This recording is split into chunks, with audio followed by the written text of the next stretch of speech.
بسم اللہ الرحمن الرحیم۔ السلام علیکم۔ جنت میں رسول اللہ صلی اللہ علیہ وآلہ وسلم کا ساتھ نصیب ہونا بہت ہی سعادت اور اعزاز کی بات ہے، جو کہ ایک مومن کی سب سے بڑی تمنا بھی ہے۔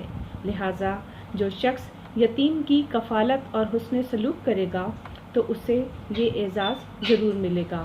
نبی پاک صلی اللہ علیہ وآلہ وسلم نے ایک اور جگہ ارشاد فرمایا کہ آپ نے فرمایا کہ مسلمانوں کے گھروں میں سے سب سے بہتر وہ گھر ہے جس میں کوئی یتیم ہو اور اس کے ساتھ اچھا سلوک کیا جاتا ہو، اور مسلمانوں کا سب سے بدتر گھر وہ ہے جس میں کوئی یتیم ہو اور اس کے ساتھ برا سلوک کیا جاتا ہو۔